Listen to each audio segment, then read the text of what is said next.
Non flowering plants क्या उसमें fruit दिख कर पा रहे हैं, अब समझ पा रहे हैं बेसिकली। तो ये आपके ऑर्नामेंटल प्लांट्स भी हैं। इसको देखा होगा आपने हॉस्पिटल्स में and different types of apartments में देखा होगा, राइट? आपका शो केस के लिए यूज करते हैं, क्लियर है? अब एक और चीज जो आपका गिंको ट्री है, ठीक है, बेसिकली जो जिम्नोस्पर्म है वो उसके प्लांट सबसे लार्जेस्ट प्लांट है, ठीक है, कहाँ पे? ओवरऑल वर्ल्ड में, क्लियर है? अब आपको जिम्नोस्पर्म्स में कोई डाउट है? अज्यूम कर पाए? याद रखना नॉन फ्लावरिंग प्लांट्स है, फ्रूटिंग बॉडी नहीं रहेगी। नेक्स्ट आपका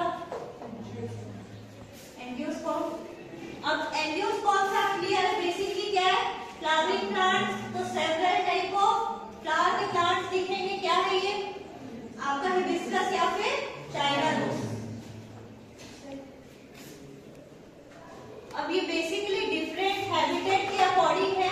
तो ये क्या है? कौन सा प्लांट है? तो कौन क्या है? लोटस। कौन सा हैबिटेट है? एक्वाटिक, ठीक है।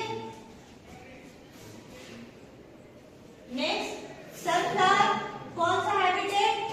मेसोफिटिक या फिर टेरेस्ट्रियल, ठीक है। ये क्या है? अब एक और चीज, दो चीजें हैं, कौन सा कैक्टस है? ये याद रखो, ये कैक्टस है और ये है ऑपुर्शिया। ऑपुर्शिया करके लिखा है था, राइट? अब डिफरेंस समझो, ये है आपका कैक्टस और ये है ऑपुर्शिया, क्लियर है?